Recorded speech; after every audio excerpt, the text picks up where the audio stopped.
വിഷ്ണുശാലിനിയുടെ latest പ്രൊമോയിൽ പിറ്റേ ദിവസം സ്കൂളിൽ പപ്പിയെ കൊണ്ടാക്കാനായിട്ട് വിഷ്ണു വരുന്നുണ്ട്. തുടർന്ന് വണ്ടിയിൽ നിന്ന് ഇറങ്ങിയ ശേഷം പപ്പി പറയുകയാണ്, പ്രോഗ്രസ് കാർഡ് ഒപ്പിടാനായിട്ട് ടീച്ചർ ഇന്നലെ എൻ്റെ കയ്യിൽ തന്നിരുന്നു, പക്ഷേ അച്ഛനെയും അമ്മയും കാണിക്കാനായിട്ട് ഞാൻ മറന്നുപോയി വല്യച്ഛാന്നും പറഞ്ഞ് പപ്പി ആകെ വിഷമത്തിരിക്കുകയാണ്. അന്നേരം വിഷ്ണു പറയുന്നുണ്ട്, അതിങ്ങ് കൊണ്ടുപോകാൻ ഞാൻ ഒപ്പിട്ട് തരാമെന്ന്. അന്നേരം വിഷ്ണു അച്ഛൻ വല്യച്ഛനല്ലേ, അച്ഛനല്ലല്ലോ, പിന്നെ എങ്ങനെയാണ് ഒപ്പിടുക എന്നിങ്ങനെ പപ്പി മോള് തിരിച്ച് ചോദിക്കുന്നതാണ് കാണിക്കുന്നത്.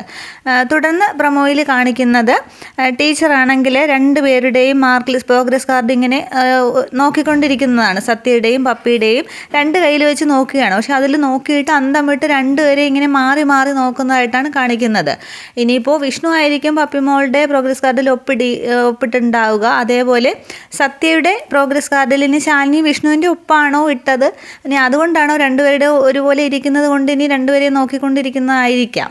പിന്നീട് പ്രൊമോയിൽ കാണിക്കുന്നത് സ്കൂളിൽ വെച്ച് തന്നെ പപ്പിയും സത്യമോളും കൂടി വിഷ്ണുവിൻ്റെ കവിളിലേക്ക് ഉമ്മ കൊടുക്കുകയാണ്. രണ്ടുപേരും ഒരേ സമയത്ത് രണ്ട് കവിളിലായിട്ട് ഉമ്മ കൊടുക്കുകയാണ്. പിന്നെ അടുത്ത ഭാഗം പ്രൊമോയിൽ കാണിക്കുന്നത് ശാലിനിയുടെ മുമ്പിൽ സത്യമാണെങ്കിൽ ഈ കാര്യങ്ങളൊക്കെ പറയുമ്പോൾ ശാലിനി ഇങ്ങനെ അന്തം വിട്ട് നോക്കിക്കൊണ്ടിരിക്കുകയാണ്. ഇതൊക്കെ പറഞ്ഞതായിരിക്കാം, വിഷ്ണുവിനെ കണ്ടതും ഇതൊക്കെ ആയിരിക്കാം. തുടർന്ന് ശാരദാമ്മയും ഇങ്ങനെ അന്തം വിട്ട് നോക്കിക്കൊണ്ടിരിക്കുന്നതായിട്ടാണ് കാണിക്കുന്നത്. ഇത്രയുമാണ് പുതിയ പ്രൊമോ. Okay, thank you.